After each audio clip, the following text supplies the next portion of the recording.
Hi, today I'm working pastel on velour and the subject is a red-ruffed lemur.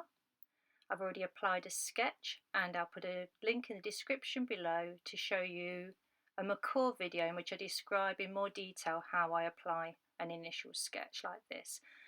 The background is speeded up, we're just applying lots of soft pastel base coats, dark to light, and I'll create another video showing a more in-depth tuition on how to do this. Okay, so moving on, and we're on to the lemur.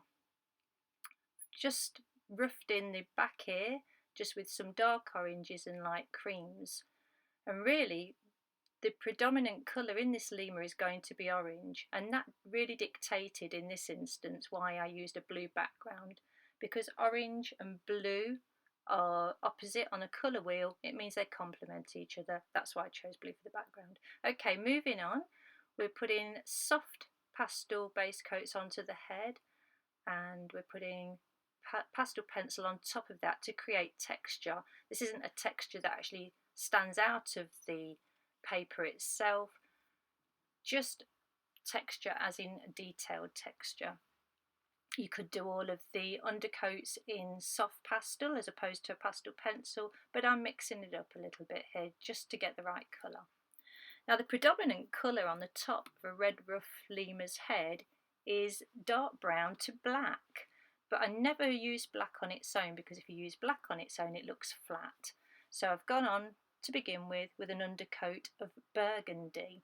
The soft pastels that I like to use are Unison, and my preferred pastel pencil is Caran Dash. But as you see through this video I will be using different types of pastel pencil.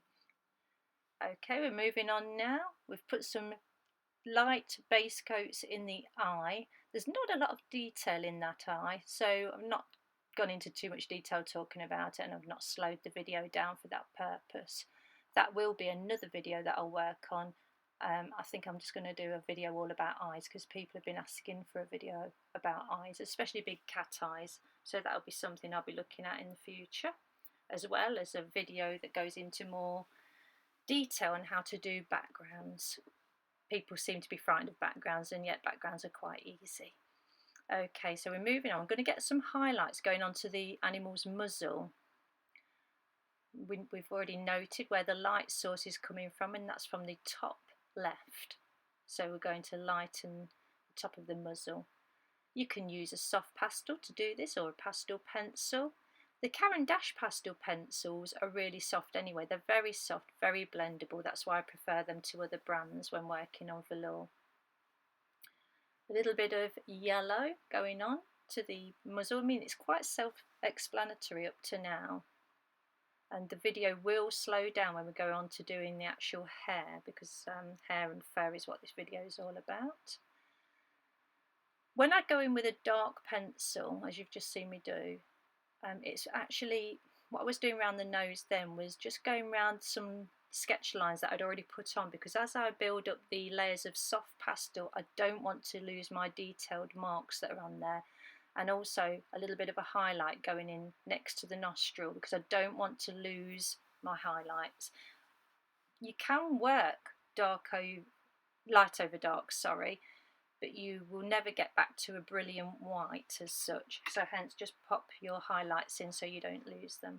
Okay, going on to the ruff round his neck, which is, they're named red-ruffed lemurs, so that's quite an important part of the animal on today's project. Started off with some dark soft pastel.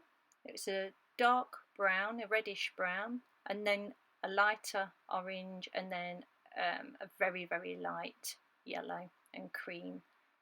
What we've done is we've built up a few layers going from dark to light, and now we're going in with several different coloured pastel pencils. Again, dark to light. If you want to rewind, you'll find that I did go on with a very dark brown pastel pencil first, and then built up the colours after that, going through a burgundy, a cream, and then a very light cream. Okay, just putting some more base coats in. Now the reason I've turned the paper on its side is so you can actually see me relax for once and actually do some pencil work.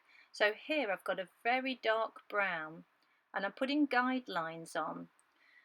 Now the way to do this, if you do like detail, and I'm addicted to detail, I love detailed work, is just to be quite random about it really, to put the lines on quite randomly, the hair lines, and these are guidelines.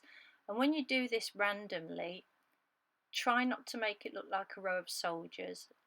I generally, because I've been doing this so much over the past 8-9 years, is really to be very random marks, no straight lines. There's never a straight line in nature, and hairs never hang straight or grow straight. So try and make them crisscross and overlap each other.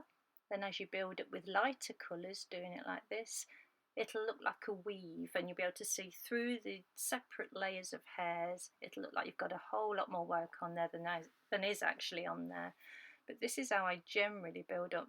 So that was the dark brown, and now this is a reddish brown, sort of a rust colour. So it's complementing the colours that have gone on previously with the soft pastel base coats, and now it's building on top of the dark brown pencil strokes.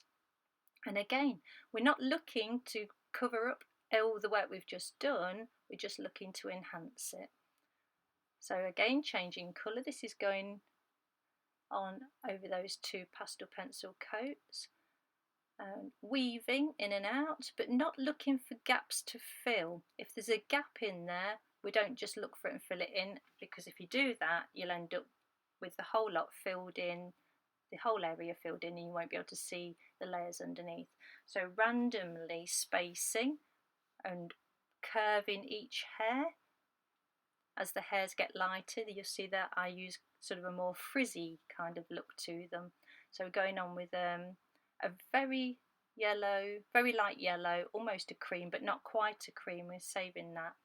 Always save your lightest lights for near the end of an area, because once you go to your lightest lights, you can't actually go any lighter. That's self-explanatory. And less is more when it comes to the lightest colours you use. So white and your lightest cream, less is always more. Make a painting pop if you just use a little amount of that, a small amount of a really light colour. So hoping that you've got this image filling your screen so you can see the detail. And it is very random, and it's almost relaxing, I guess. I mean, art should be relaxing anyway. For me, it's very relaxing. Frustrating sometimes, but if I face a challenge, then I think of it as an adventure, so it gets over that obstacle. So we're just working a little bit more on this lighter area. So I hope you can see that through that light layer, all the other layers that have gone on before it can still be seen. They're subdued somewhat, but the work underneath can still be seen.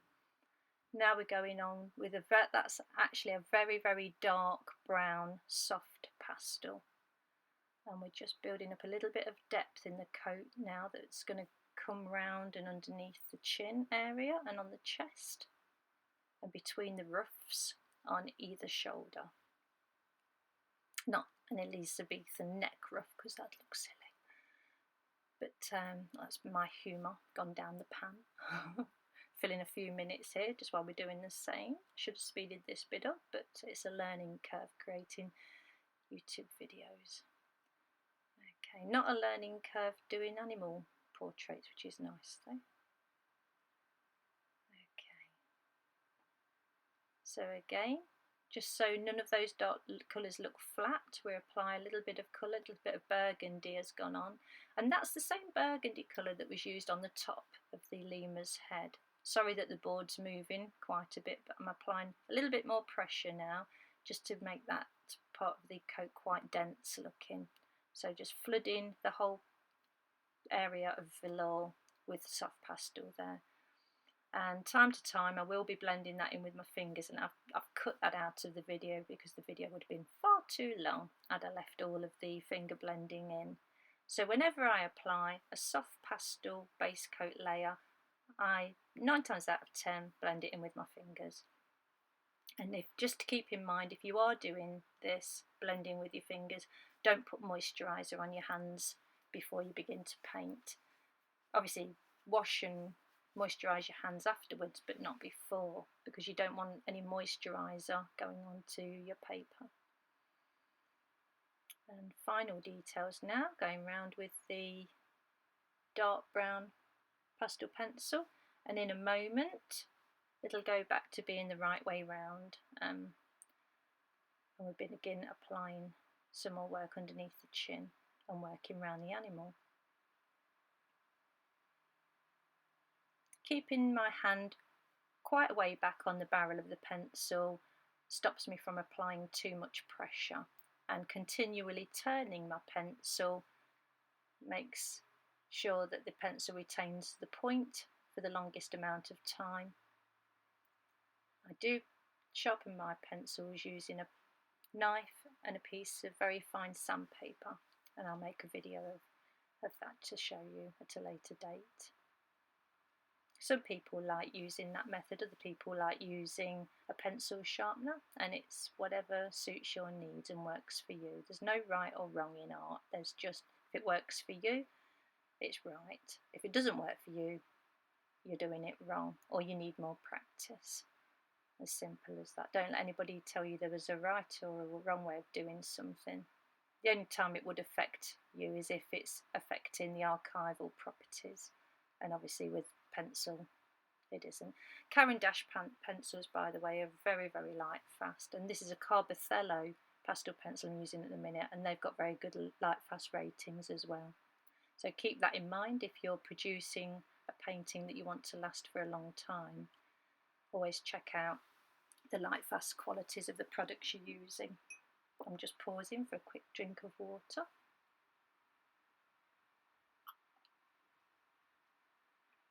And back. Okay, so I'm looking at that, I'm calling that part about done, I think. There's enough lights going on there. And also with it being the furthest away from me, that's the part I started on. I always work from the back of a painting to the front of a painting, so everything in front overlaps something that's behind it. Hence, that's why I did the background first, because I want the fur to be overlapping the background. Some people do leave the backgrounds to the end. I prefer not to. I prefer to get the backgrounds in first and have everything sitting on top of the backgrounds.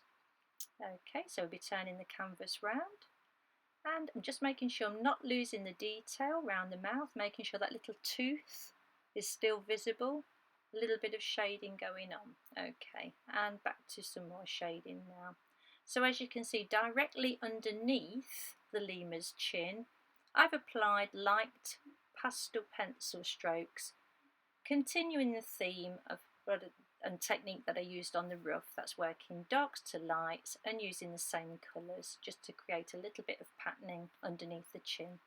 So now we're going on with the same burgundy soft pastel, it's the Unison one, filling in the details. And obviously you can't really see on this video, but I do stop all the time and look at my reference image. It's an image that I took myself of a red-ruffed lemur, captive red-ruffed lemur, and I do keep stopping to make sure, one, that I'm getting the coloration right, two, that I'm getting the shadows in the right areas, and three, to make sure I'm getting the lighter portions in the areas that I need them to be and the structure's correct, because obviously everything that's going on now is mirroring what's happening underneath the coat, where the bone structure lies, where the muscular structure lies, and you want to keep that shape going through your layers so you don't end up with something that looks odd.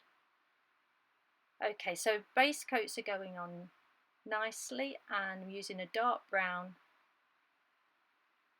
Caran pastel pencil to get the darks going into around the more detailed areas around the nose.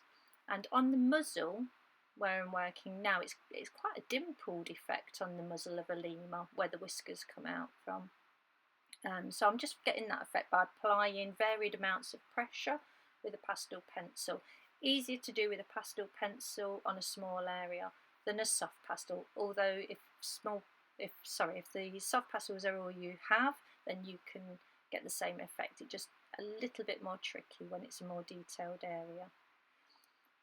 If you want to try pastels and you don't know whether to go for pastel blocks, the soft pastels, or pastel pencils, I'd say get a few of each. If you can buy them open stock and you've not worked with this medium before, if they're open stock, just buy a few of each and have a play before jumping in and buying a whole set of something. I mean, pastel pencils are a lot more expensive than pastel blocks. I mean, soft pastel blocks you can get relatively inexpensive for a decent amount, depending on the make that you go for. Pastel pencils are a little bit more expensive, and Caran are one of the most expensive ones, but they are very, very good. They're soft, blendable, they sharpen to a fine point and retain their fine point for a long time, and the actual colour runs right the way through to the very end of the pencil. There's no block of wood at the end of the pencil. This one that you can see here, it's got the colour at the end, colour block. Well, the actual pastel itself runs right the way through that, right to the end of the pencil, so you can literally use the whole of the pencil. You're not going to sharpen down to an inch and then just be left with an inch of wood. You actually get what you pay for with Caran, and I do demonstrate for them, and no, I'm not paid to say any of this. They're just a fantastic product that I do recommend, but as I said, they are one of the more costly ones. Okay, back to the painting. This is the dark brown pastel pencil. Just pop round the eye there. What happens is when you apply a lot of soft pastel, you can lose some of your initial sketch lines. And although those sketch lines will be covered up as you work your project, you don't want to lose them completely while you're working your project. There's nothing worse than losing where the eye should be and then having to go back to your initial sketch on another piece of paper and trying to get your proportions and composition back. So keep that in mind. When applying your soft pastel base coat, keep going back and just popping your initial sketch marks back in with a dark pastel pencil. Okay, here I'm taking my time. I'm actually looking at the reference image quite a lot during this portion of the video. I think I've slowed it down slightly there, just to make sure I'm getting all the lines and detailed marks in the right place.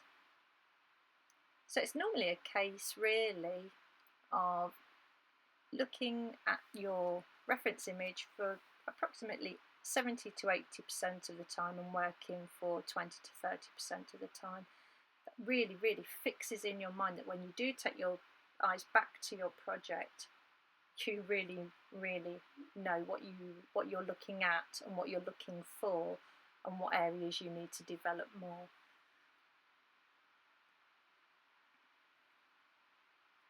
So more of the same. This is going in with a mid-tone. I should have said that at the beginning. When I'm applying the base coats, I never go in with my darkest darks. I've explained why I don't go in with my lightest lights at the beginning, because you can't go any lighter. And if I was to go in with my darkest darks at the beginning, I wouldn't be able to go any darker either. So by going in with a mid-tone, I've then got a whole range backwards and forwards of darks and lights. You can always apply more layers, but you can't take layers away. Now velour is renowned for that. You can't erase from it. But you have the beauty with velour that you can always apply more coats. Some of my bigger paintings that I've done for gallery work or private commissions, I can work 15 to 20 layers and still carry on. I never get to that point with velour where it just won't take any more pastel. It will always take more pastel. It always has for me. I've never run out of room in the tooth of the paper. We're just going on now with black. I'm holding the black right the way back now, as far down the barrel as I can, so that very little pressure is applied to the paper. This means the pencil, the pastel itself, is just skimming the surface of the velour, tinting it without a heavy hand. If I applied pressure, it would just be black, but as I'm very, very gently applying pressure, it's just coming out as grey. The paper colour that I'm working on is light grey. It's velour by Hennemuhle, a German company, and the colour is light grey, but that'll be in the description below as well. Working around the eye now. A little bit more detailing. This is with the dark brown.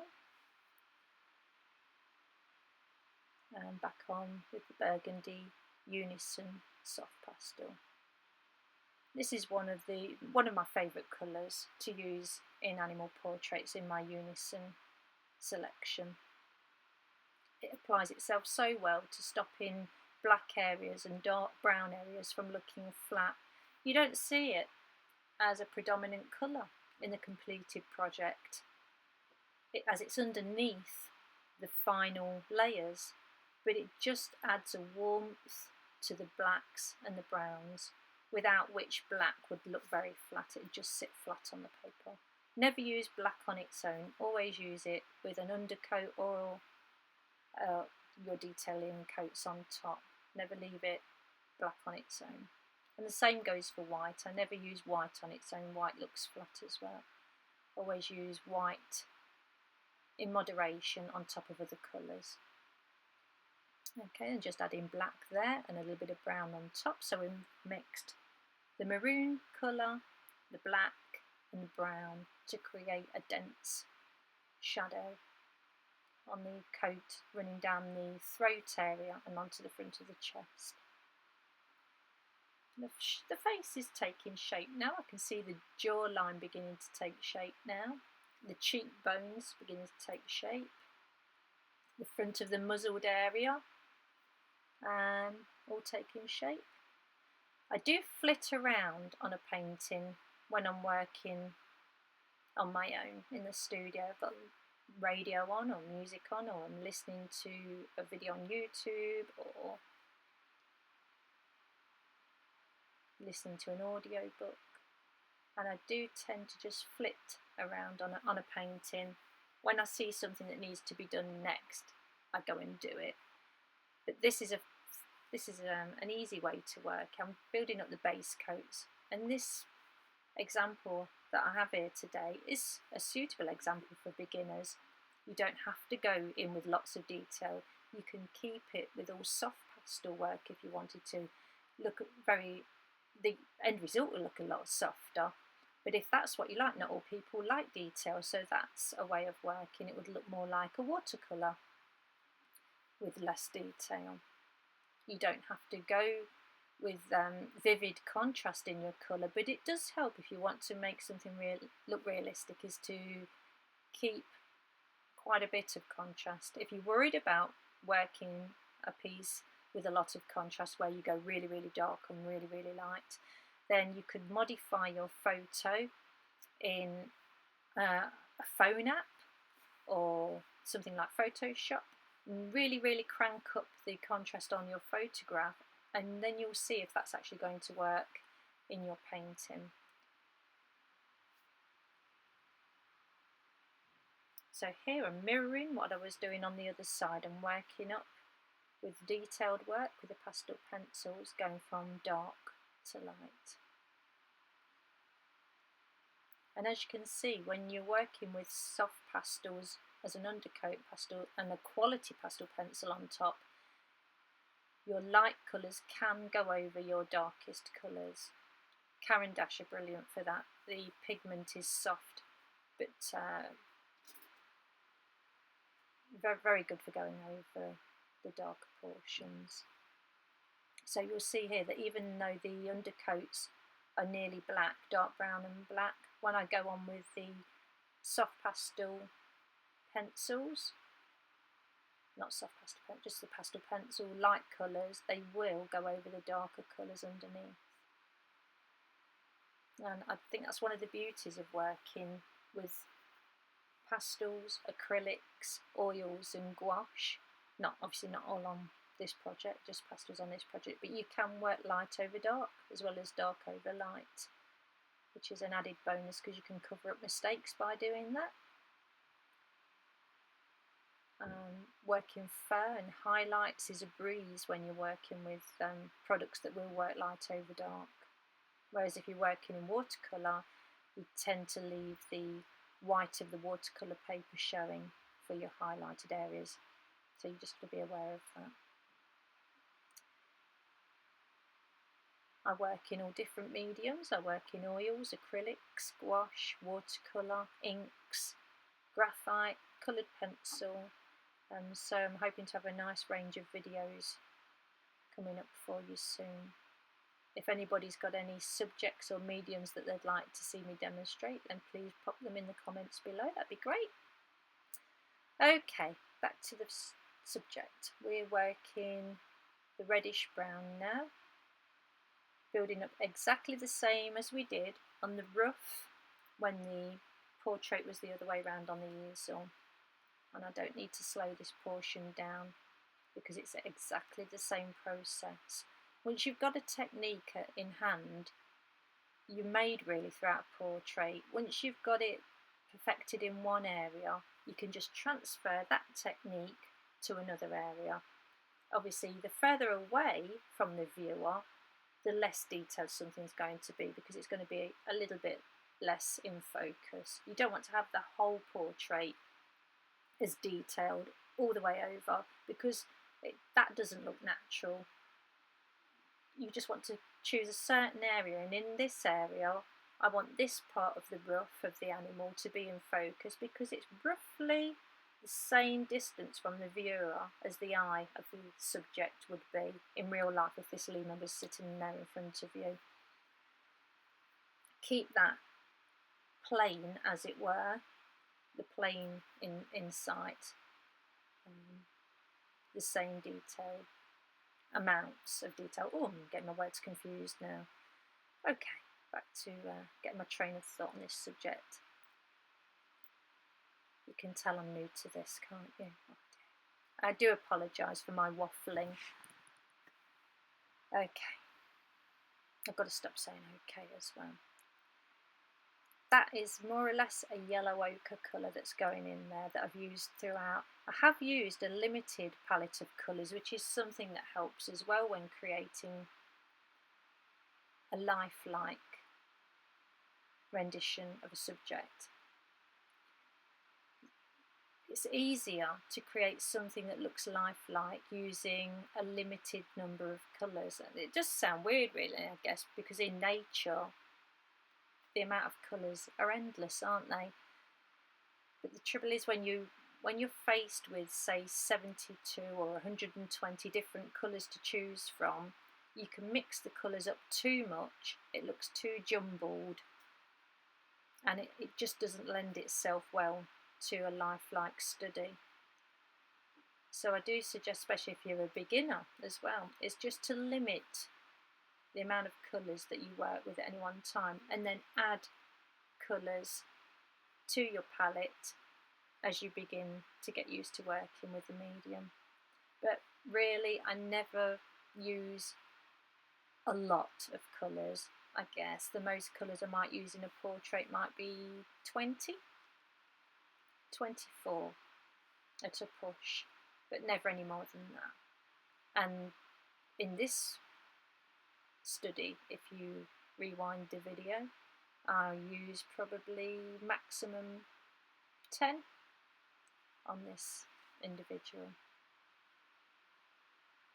Going in with that cream, that's a Carbothello cream, and as you can see that's going over the darks very nicely. When you're working with a light coloured pencil over a darker area, do be aware that the light pastel pencil will pick up the dark pigment from underneath. So now and again you just might want to wipe the pastel tip off on a piece of tissue just to get rid of the dark pigment that it's picked up.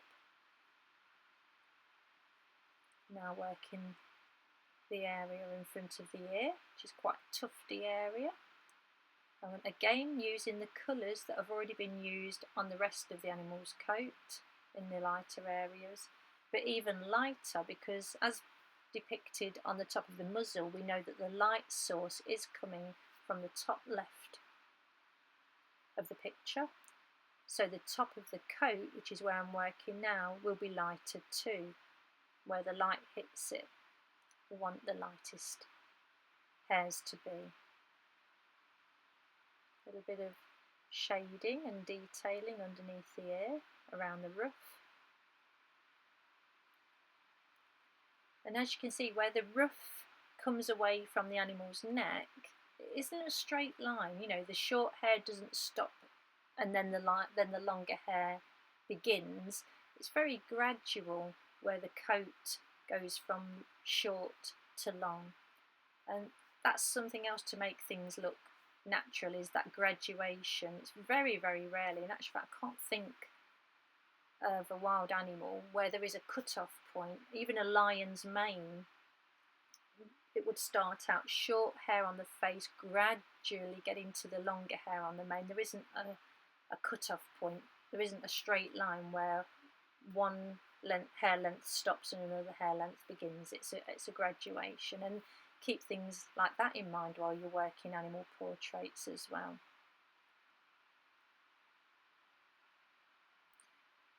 When you work in detailed areas like this as well, keep looking back at your reference image and making sure that the hair direction is correct, and also the hair length.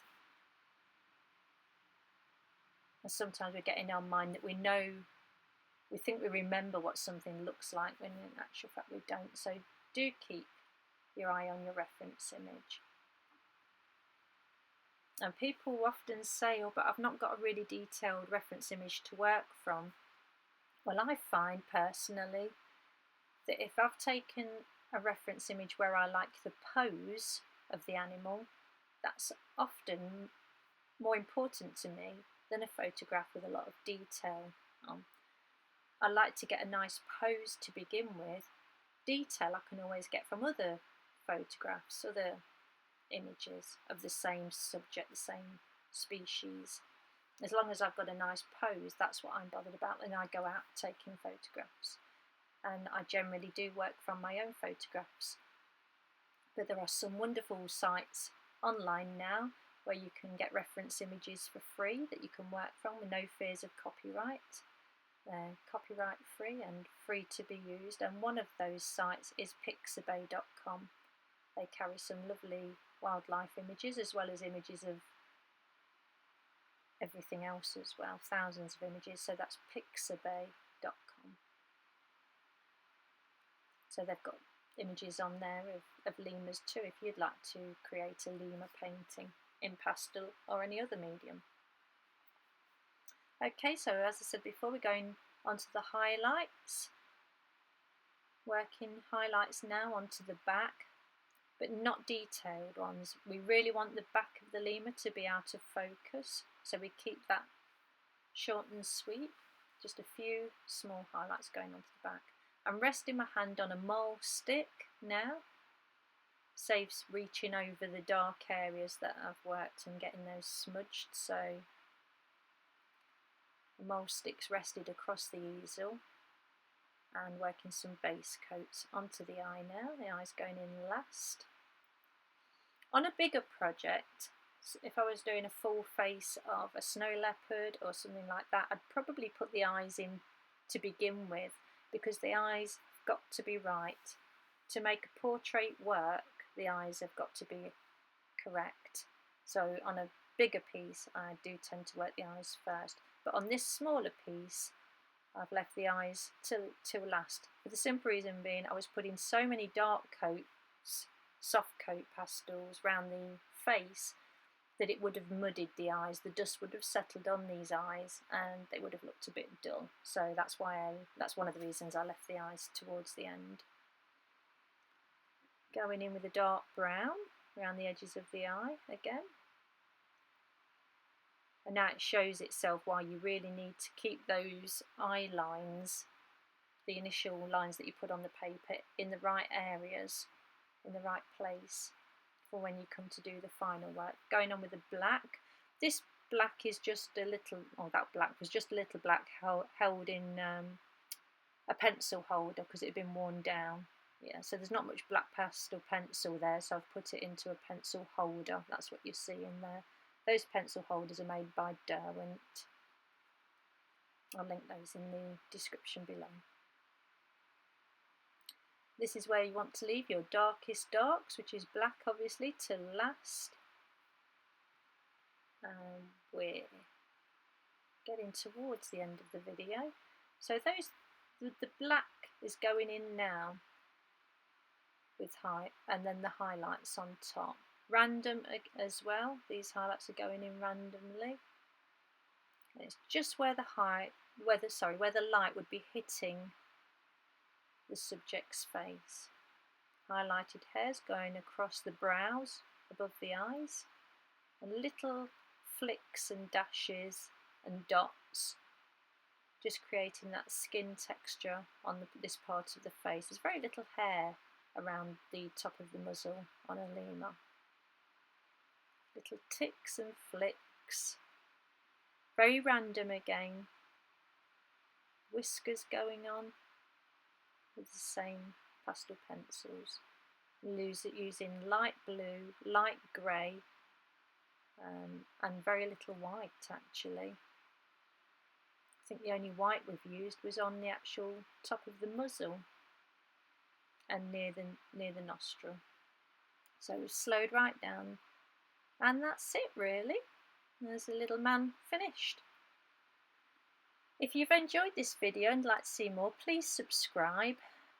I know it's been a long while between my first two videos, but I'm getting the hang of it now, even though you can't tell by my voiceover. And there he is finished. Look forward to seeing you all soon. Please leave comments below, and thank you for watching. Bye for now.